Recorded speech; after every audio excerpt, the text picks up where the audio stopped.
तो जो है अभी तक हम लोगों ने मेघदूतम में 12 श्लोक तक पढ़ लिया। आज पढ़ेंगे श्लोक 13वां। तो हमने 12वें श्लोक में देखा था कि जो यक्ष है वो मेघ से कह रहा है अपने मित्र से विदाई लो। ठीक है। 13वें श्लोक में जो है यक्ष मेघ को बताएगा कि भाई मेरे क्या संदेश हैं, और संदेश से पहले आपको जो है वहाँ के मार्ग के बारे में जानना है। ठीक है। और आपको यदि भूख लगे तो आप वहाँ आपके लिए क्या व्यवस्था है उसके बारे में भी 13वें श्लोक में बताया गया है। ठीक है। तो पहले इसको वाचन करते हैं और फिर समझते हैं। चलिए। मार्गम तावत् श्रेणु कथयतस्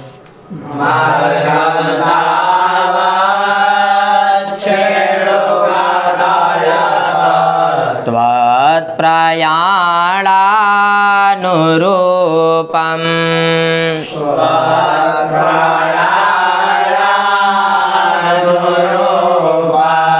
संदेशं मे तदनुजलदा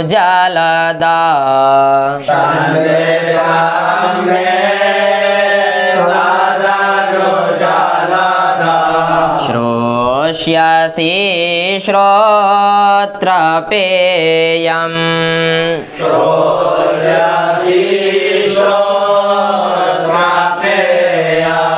खिन्नः खिन्नः शिखरिषु पदम्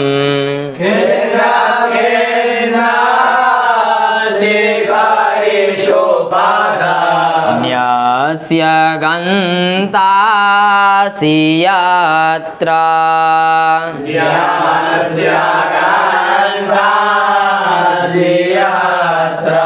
क्षीणः क्षीणः परिलघुपयः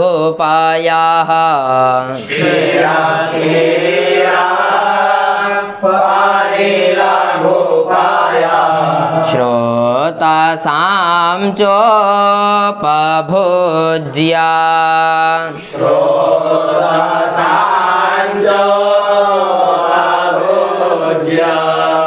देखिए कह रहे हैं जलदा। क्या कह रहे हैं? जलदा। ये संबोधन का रूप है। हे जलद। जलद अर्थात मेघ, क्योंकि मेघ के पास ही जलद है। ठीक है। कह रहे हैं हे जलद श्रेणु मार्गम तावत।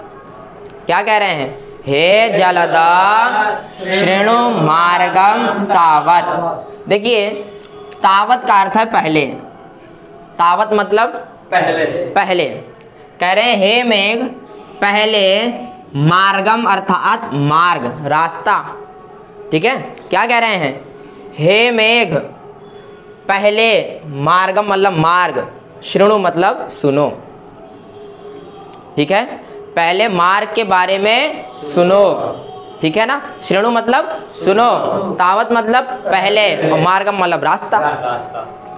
तो यक्ष कह रहा मेघ से हे मेघ सबसे पहले रास्ते के बारे में सुन लो, और उस रास्ते के बारे में कथयतः मैं कह रहा हूँ, मैं बता रहा हूँ। ठीक है। कथयतः मतलब मैं बता रहा हूँ। ठीक है। और फिर आगे कह रहे हैं त्वत् प्रयाण अनुरूपम। क्या कह रहे हैं? त्वत् प्रयाण अनुरूपम। त्वत् मतलब तुम्हारे, और प्रयाण का अर्थ है यात्रा में। ठीक है। त्वत् मतलब तुम्हारे, प्रयाण मतलब यात्रा, अनुरूपम मतलब अनुरूप, तुम्हारे यात्रा के अनुरूप मैं आपको मार्ग बता रहा हूँ। मैं आपको मार्ग कह रहा हूँ अथवा बता रहा हूँ, इसलिए पहले आप मार्ग के बारे में सुनो। ठीक है ना। तावत का अर्थ क्या है? पहले। क्या सुनो? मार्ग के बारे में सुनो, मार्ग के बारे में जानो कि आपको कैसे जाना है। ठीक है। और फिर आगे कह रहे हैं तदनु। तदनु मतलब उसके बाद। तदनु मतलब उसके बाद। उसके बाद तदनु संदेशम में श्रोष्यसि। क्या कह रहे हैं?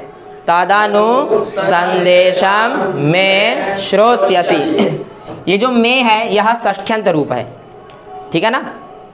संदेशम मतलब संदेश, और श्रोष्यसि मतलब सुनोगे। श्रोष्यसि मतलब सुनोगे। ये श्रोष्यसि जो है लृट लकार मध्यम पुरुष एक वचन का रूप है, श्रोष्यसि। ठीक है ना। देखिए जो यक्ष है वो पहले किसके बारे में बता रहा है? मार के बारे में। कह रहा पहले मार के बारे में सुनो और उसके बाद संदेश के बारे में सुनोगे। ठीक है, इसलिए यहाँ लृट लकार अर्थात भविष्य काल का प्रयोग किया है। ठीक है। मैं अर्थात मेरे, ये षष्ठ्यंत रूप है, वहां मम में दोनों बनता है। तो मम संदेशम श्रोष्यसि, मेरे संदेश को सुनोगे। पहले क्या सुनो? पहले मार के बारे में जानो और उसके बाद जो है संदेश को सुनो, संदेश को सुनोगे। ठीक है ना। और यहाँ जो संदेश है उसी का एक विशेषण है श्रोत्रपेयम। संदेशम का क्या विशेषण है? श्रोत्रपेयम। ये संदेशम का विशेषण है।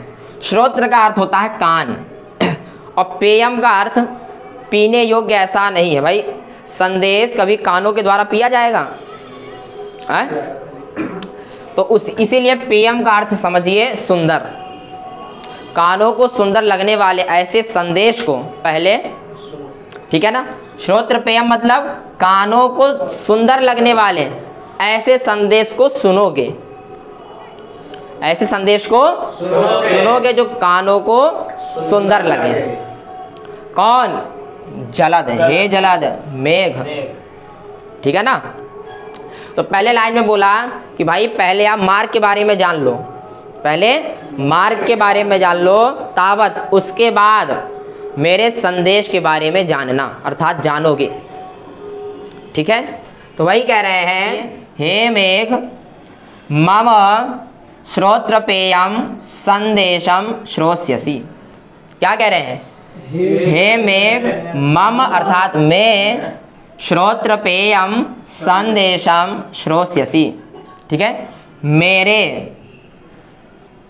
कानों को सुंदर लगने वाले संदेश को श्रोष्यसि मतलब सुनोगे। ठीक है, कौन? हे मेघ। और तदनु मतलब उसके बाद। ठीक है ना।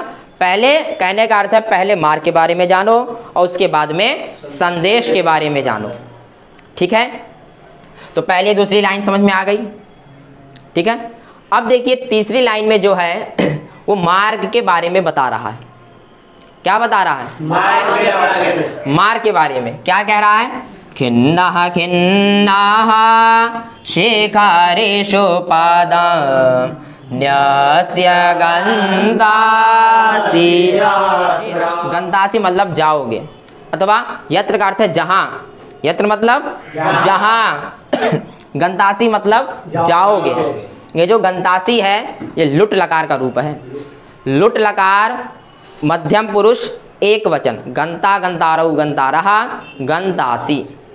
मध्यम पुरुष एक वचन में बनता है गंतासि, अर्थात जाओगे। जहां तुम जाओगे, जहां तुम जाओगे। अब देखिए भाई, रामगिरी आश्रम से मेघ को जाना है और कहाँ जाना है? अलकापुरी, मतलब कैलाश पर्वत के आगे। भाई बहुत दूरी है। तो कह रहा है जहां तुम जाओगे वहां शिखरिषु पदम न्यस्य।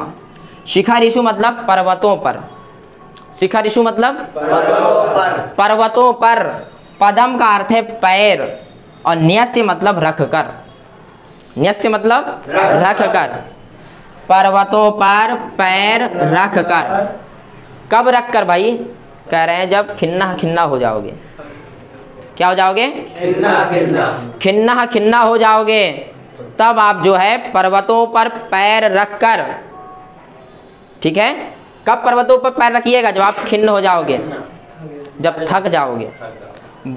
थक जाने पर क्या करना? शिखरिषु पदम न्यस्य। पर्वतों पर, पदम मतलब पैर, न्यस्य मतलब रख कर। जब आप थक जाओ तो पर्वतों पर पैर रख के चले जाना। ठीक है, क्योंकि भाई मेघ एकदम मंदम मंदम जाएगा, जाएगा कि नहीं? कह रहे हैं जब आप वहाँ जाइए और रास्ते में यदि आप थक जाओ तो भाई ऊंचे ऊंचे पर्वत आपको मिलेंगे ही।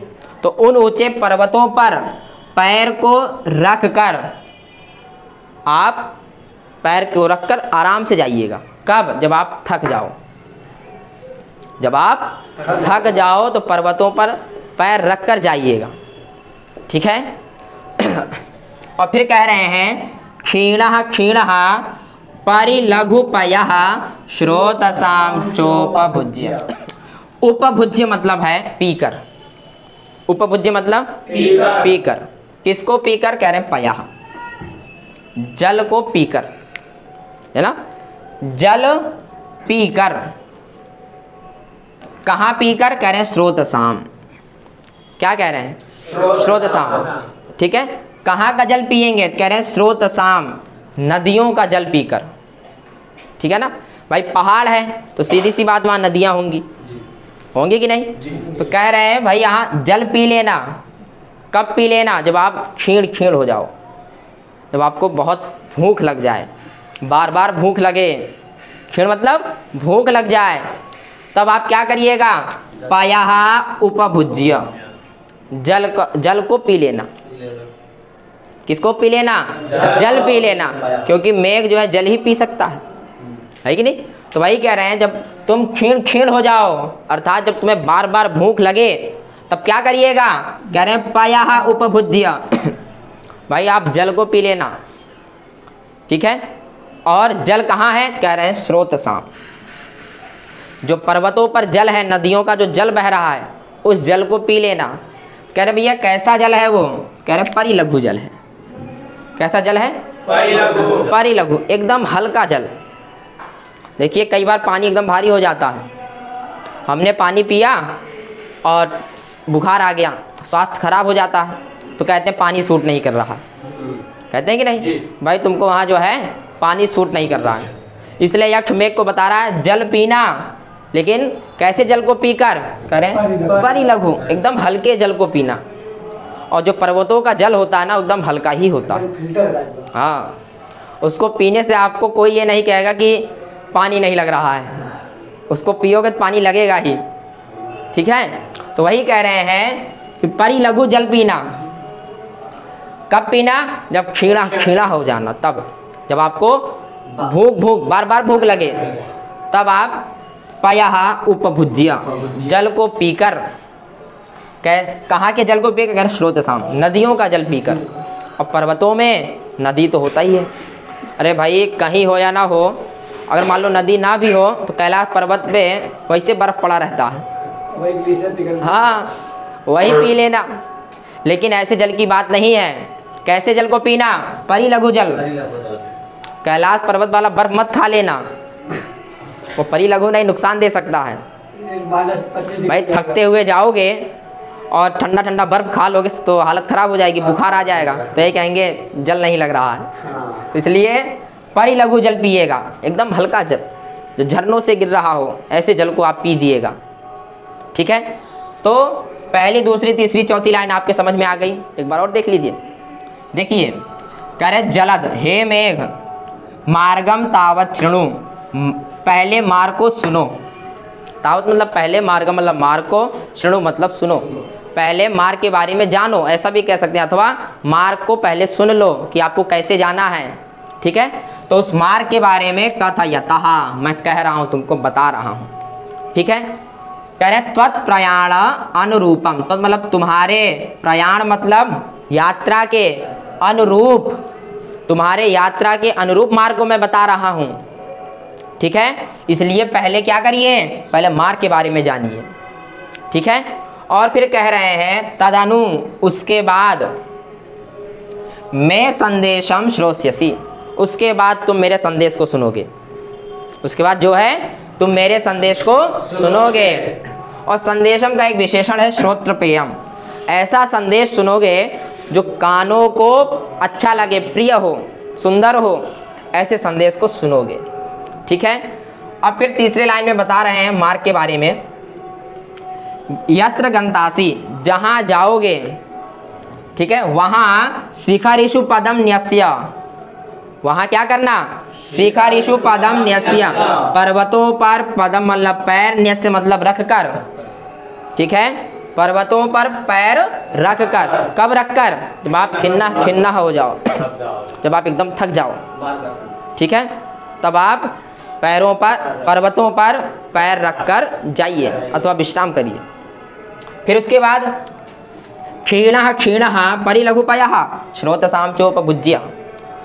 ठीक है, कह रहे हैं पया उपभुज्य, कह रहे हैं जल पीकर, कहाँ के जल को पीकर, कह रहे हैं श्रोतसाम, नदियों के जल को पीकर। ठीक है, किस प्रकार का जल, कह रहे हैं परिलघु जल, जो एकदम हल्का जल हो उसको पी लेना। कब, जब क्षीणा क्षीणा हो जाना, जब आप एकदम भूख से व्याकुल हो जाओगे तब। ठीक है, तो आज के लिए इतना ही।